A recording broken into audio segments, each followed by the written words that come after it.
Shivanagabandhana Yogeshwara. Sadhguru, the Shastras talk elaborately about the virtues required of a woman. What Shastras? are these? You're talking about Shastras. Shastras. What are these virtues according to you?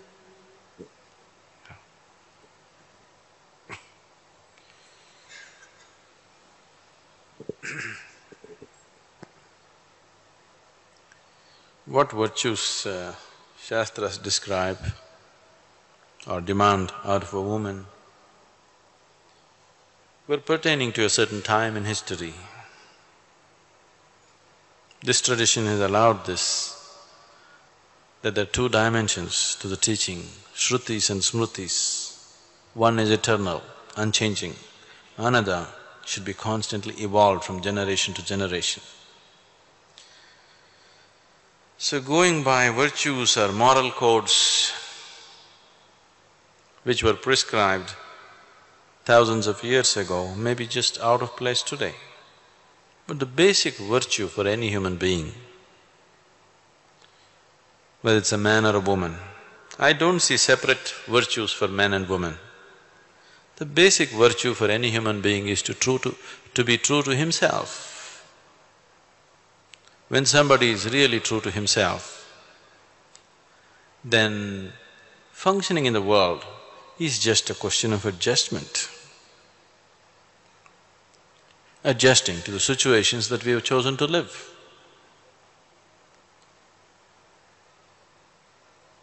What is virtue?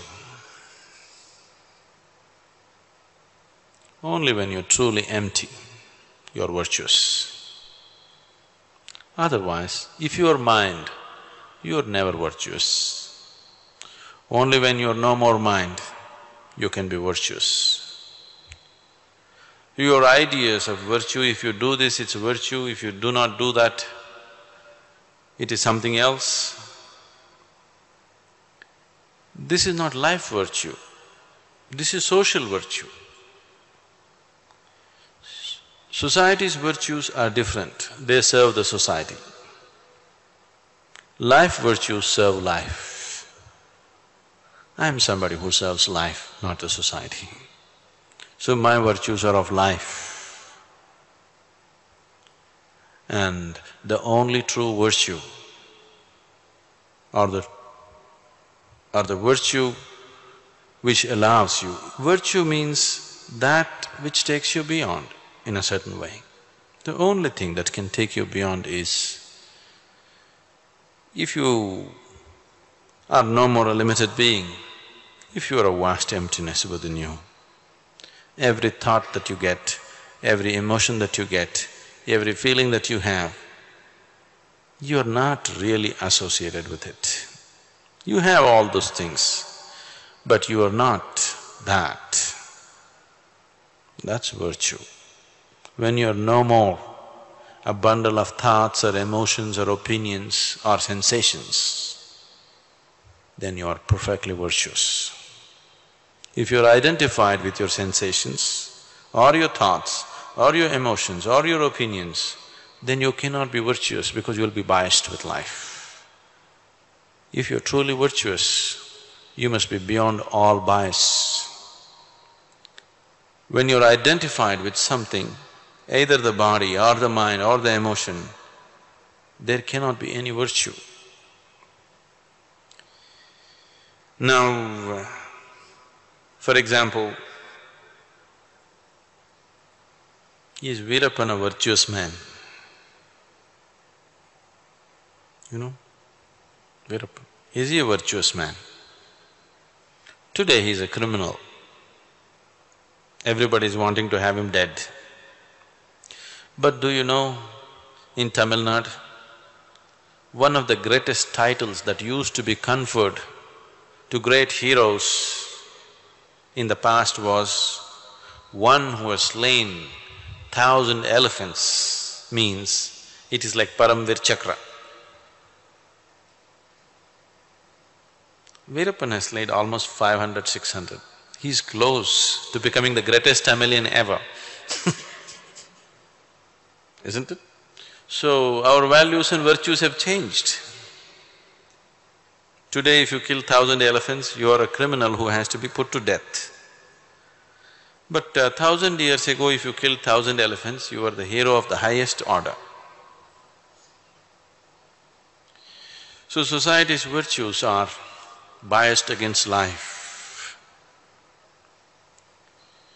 When you are not identified with anything, you will be absolutely virtuous. When you're not identified with anything, only then you are truly capable of compassion.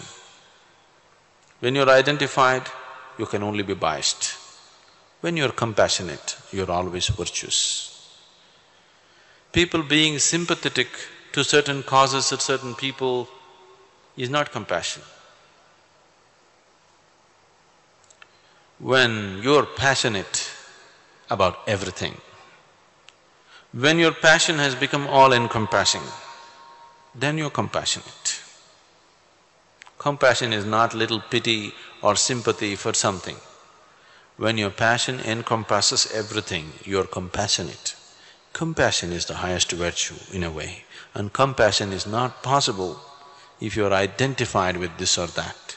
Only when you're able to just look at life as life, only then you can be compassionate. If you look at it as my life or your life, no compassion. When life is just life, there is compassion. There is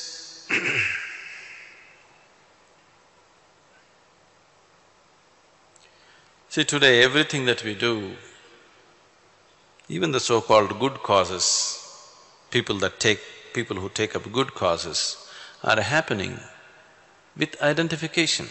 Now that you asked about woman's virtue, now there are women's movements who are trying to set a new set of virtues because they don't like the old ones. New virtues will not be any better. In fact, they're more demanding and killing than the old ones. If a woman transcends her identification with her body, then she will be virtuous. If she is identified with body parts, she cannot be virtuous. When you refer to life as life, it's fine. But when you refer to life either as masculine or feminine, this whole idea has entered you not because you have perceived some other level of duality. The difference in the body parts between a man and woman has entered too deeply into your consciousness that you can't think beyond it. I know everywhere people are talking about women's issues. Women's issues can be talked only on the social level because there has been a certain amount of exploitation and injustice.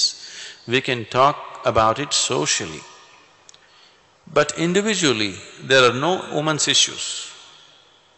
You should not carry your manhood or womanhood 24 hours of the day, it's not necessary. You can just be a being. Certain times of your life, certain situations in your life, you need to be a man or a woman, that's fine. But rest of the time, why do you want to be identified with a few body parts all the time? If you must be identified with some body part, I would suggest a brain would be better instead of reproductive organs. So there's no separate virtue for women. Virtue is for all human beings, and compassion is always the highest virtue. Compassion means including everything in your passion. When the whole existence is involved in your passion, you're